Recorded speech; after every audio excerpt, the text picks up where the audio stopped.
And now, Chairman, to welcome Alvishri Guruji, Dr. H.R. Nagendraji. Chairman, sir, to welcome Guruji.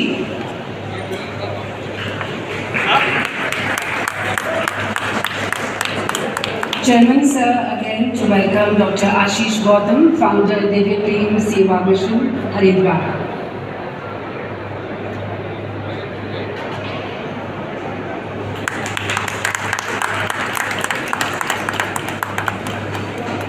Thank you, and now I request Dr. Nitin Agarwal to welcome Dr. B.N. Gangadhar, NMC Chairman.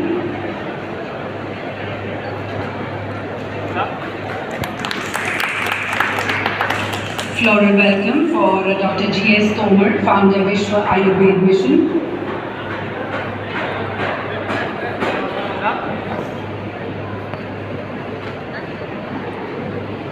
Dr. R.S. Chauhan, founder and patron of IMA Ayush, to be felicitated by Dr. Nitin Agarwal.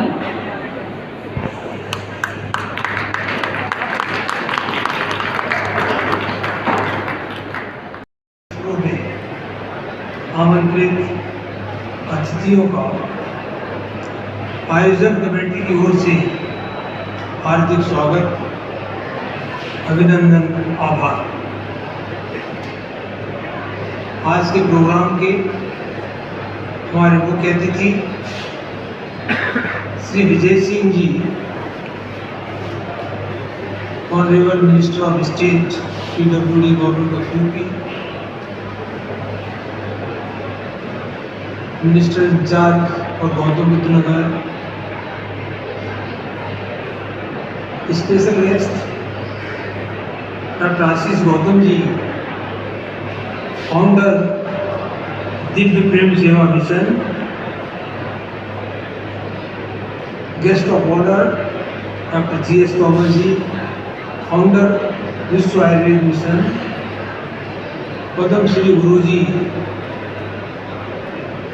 Doctor H.R. Nagendra ji, president advisory committee Ayurveda योग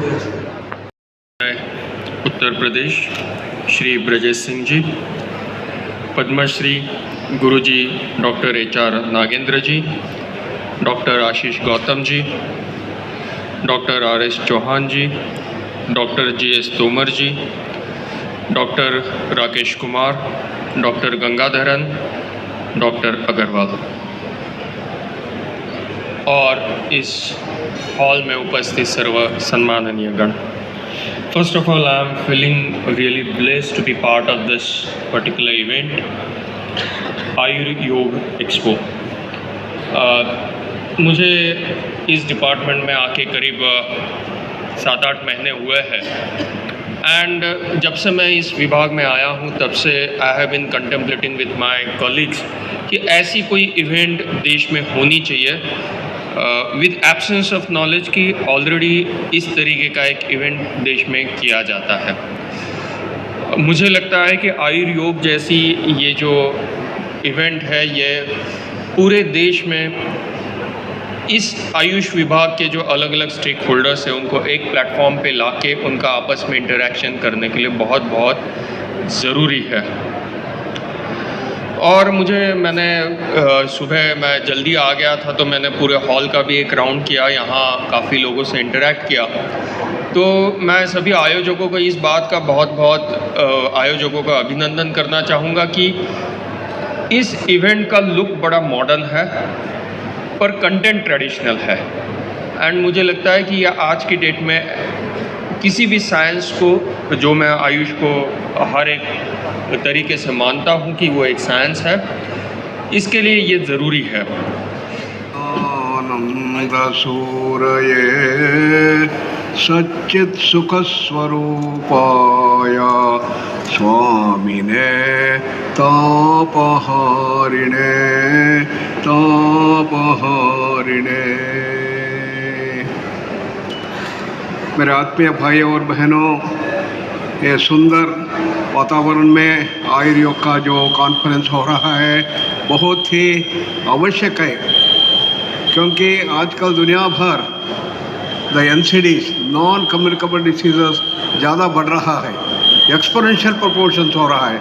diabetes, hypertension, heart problem, epilepsy, migraine, irritable bowel syndrome, cancer, सब। और modern medicine, allopathic medicine से उसका कुछ इलाज नहीं है, मतलब there is no cure to this element. Once you hypertensive, ever hypertensive. Once you get diabetic, it's for life. Once you have cancer, your days are numbered, have come to pass. Why?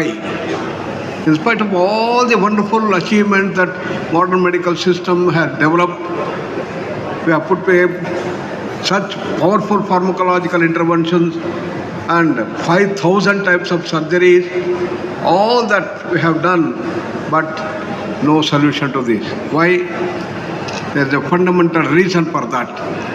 That is, the entire allopathic system or the modern medicine or modern science is based only on physical world.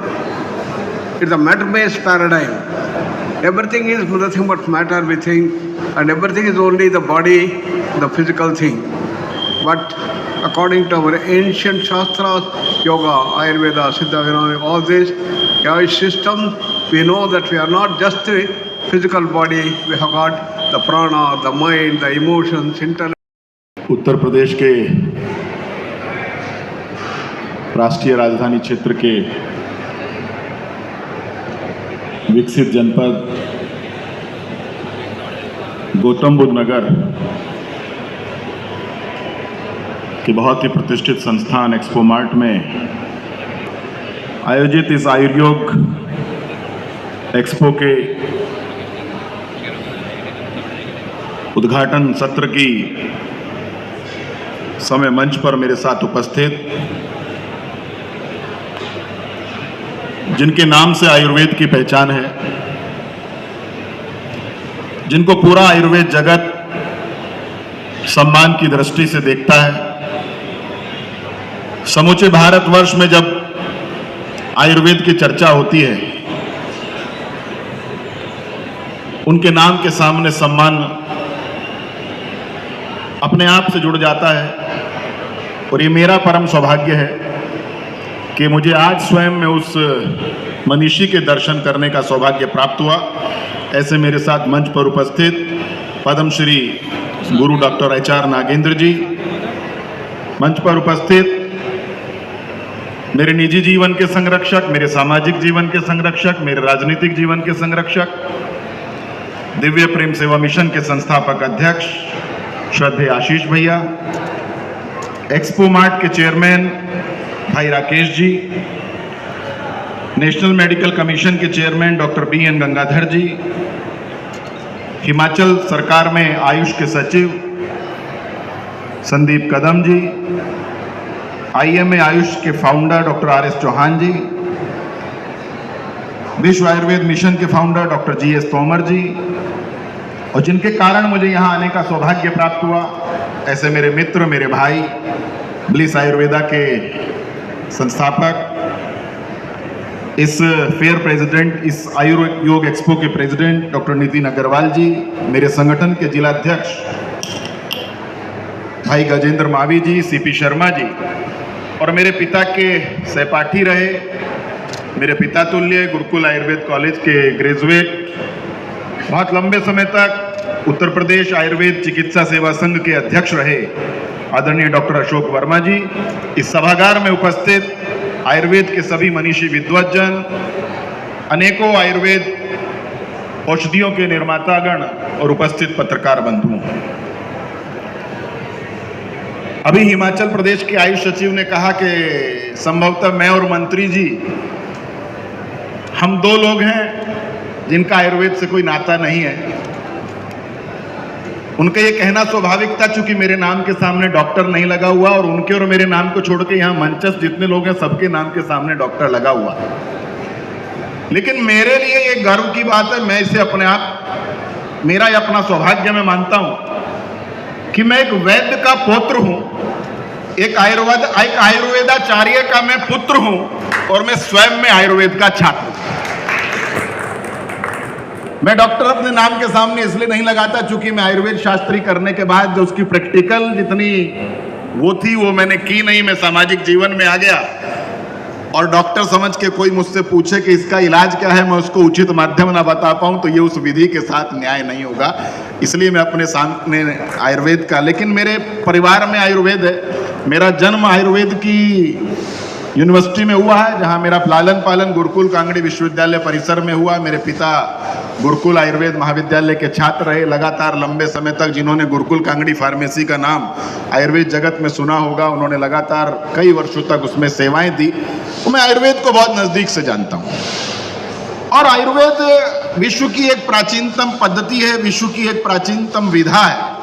और अभी मैं जब कई लोग बोल रहे थे alternative medicine पे और एक मेडिसिन पे, तो मैं बड़े विश्वास के साथ कहता हूँ और मुझे इस बात का भी गर्व महसूस होता है कि मेरे पिता आयुर्वेद के आयुर्वेदाचार्य, उन्होंने गुरुकुल से किया और लगातार लंबे समय तक उन्होंने प्रैक्टिस की और उन्होंने पूरे जीवन काल के अंदर एक भी एलोपैथी प्रिस्क्रिप्शन नहीं लिखी और आज भी लिखते हैं तो आयुर्वेद की प्रिस्क्रिप्शन लिखते हैं। तो मेरे लिए ये बड़ा गर्वान्वित करने वाला विषय है। लेकिन जब हम अल्टरनेटिव मेडिसिन में आयुर्वेद की बात करते हैं तो मेरा एलोपैथी वालों से एक ही सवाल होता है, सीधा प्रश्न होता है और वो बड़ा यक्ष प्रश्न है। आज तक कोई एलोपैथी वाला उसका जवाब नहीं दे पाया। हम लोग रामचरितमानस को पढ़ते हैं और आयुर्वेद वेदों से आया हुआ ग्रंथ है। और आयुर्योग, जब आयुर्वेद की बात करते हैं तो जब आयुर्वेद में आते हैं तो हम अपने 7 चक्रों की बात करते हैं, 5 महाभूतों की बात करते हैं, 3 दोषों की बात करते हैं, वात पित्त कफ, हम लोग सप्त धातु की बात करते हैं, रस रक्त मांस मेद अस्थि मज्जा शुक्र। और जब हम इनको बात करने के बाद जब हम बात करते हैं एलोपैथी और आयुर्वेद के कंपैरिजन की, तो मेरा एक ही सवाल होता है, क्या एलोपैथी में संजीवनी बूटी है क्या? एलोपैथी में संजीवनी बूटी नहीं है, लेकिन आयुर्वेद में संजीवनी बूटी है। आयुर्वेद में संजीवनी बूटी थी और उसी आयुर्वेद की संजीवनी बूटी के कारण जब मैं सतयुग में जाता हूं, भगवान राम का दर्शन करता हूं, भगवान भाव विभल होते हैं और उस रामचरितमानस में आयुर्वेद का प्रवेश होता है। और जब उस रामचरितमानस में हम आयुर्वेद को जब हम देखते हैं और जब मर्यादा पुरुषोत्तम भगवान राम के अति प्रिय अनुज लक्ष्मणपुरी के राजा लखनलाल को मेघनाथ मूर्छित करता है और भाव विभल हो जाते हैं और युद्ध की भूमि में रहते हैं, तो वहां पर तो कोई वैद्य भी नहीं था। और जब वैद्य विभीषण सलाह देते हैं तो वैद्य सुषेण की चर्चा आती है। जब वैद्य सुषेण की चर्चा आती है तो राजधर्म और एक चिकित्सक का क्या धर्म होना चाहिए, राजधर्म और एक चिकित्सक, उसमें भी एक आयुर्वेद वैद्य की क्या भूमिका होनी चाहिए, वो एक बड़ा सुंदर प्रसंग है। और जब उस प्रसंग की बात करते हैं तो जब हनुमान जी को भेजते हैं सुषेण के पास, तब वैद्य सुषेण को लंका के उससे बुलाया जाता है तो सुषेण वैद्य भगवान राम से प्रश्न करते हैं कि मैं वैद्य दशानन के घर का, चूंकि राजाज्ञा हमारा हो रहा है और 2019 में जो हमने इस कार्यक्रम को बड़ी भव्यता के साथ आयोजित किया था, आदरणीय गुरुजी का उस वक्त भी मार्गदर्शन हमको मिला था। 200 से अधिक इंटरनेशनल डेलीगेट्स, विदेशी फॉरेनर डेलीगेट्स उस वक्त यहाँ पर ग्रेटर नोएडा में आए थे। 75 केवल पुर्तगाल से ही आए थे और बाबा रामदेव से लेकर आयुर्वेद और योग जगत के लगभग सभी प्रतिष्ठित नाम आयुर्योग से जुड़े थे। और इसलिए जैसे कि चेयरमैन डॉक्टर राकेश शर्मा जी ने बताया कि उसका नाम पहले वायन था, इसलिए आयुर्योग नाम दिया, क्योंकि आयुर्वेद और योग मिलकर एक बड़ी, एक जैसे कहते हैं ना, पावर सेंटर बन जाता है अपने आप में। 2020 में हम लोग कोरोना महामारी के काल में थे तो फिजिकल प्रोग्राम संभव नहीं था, लॉकडाउन लगा हुआ था। उसके बावजूद भी आयुर्योग के 50 से अधिक ऑनलाइन सेशंस किए और उसके अंदर पूरी दुनिया से लोग इकट्ठे हुए। जितने भी आयुर्वेद और योग के मनीषी थे, शायद ही कोई ऐसा विद्वान होगा जो बच पाया होगा जो उस ऑनलाइन सेमिनार्स और वेबिनार्स में शामिल नहीं हुआ होगा। यहाँ तक कि मिनिस्ट्री ऑफ आयुष और प्राइम मिनिस्टर ऑफिस ने भी उसका संज्ञान लिया था। फिर 2021-22 में जब कोरोना काल खत्म हुआ, तब फिर ग्रेटर नोएडा में एक फिजिकल आयुर्योग का आयोजन किया गया और उसमें सबसे महत्वपूर्ण बात ये हुई कि हमने पूरे देश भर से आयुर्वेद के हमारे ग्रेजुएट्स और पोस्ट ग्रेजुएट्स आए थे और 500 से अधिक रिसर्च पेपर्स उन्होंने प्रेजेंट किए थे। और जैसे कि हम लोगों का एक विजन बना कि इंडस्ट्री और एकेडमिया उसको साथ साथ जोड़ा जाए, उनको एक साथ, they should be collected together, कि जो रिसर्च एकेडमिया करे वो इंडस्ट्री को दे। और डॉक्टर राकेश शर्मा जी का एक बड़ा एम्फेसिस रहता है इस पे कि इंडस्ट्री ऑफ आयुर्वेदा एंड योग शुड ग्रो अप, वो एक बड़ा लेवल ले और अपने इंडिपेंडेंट लेवल को अचीव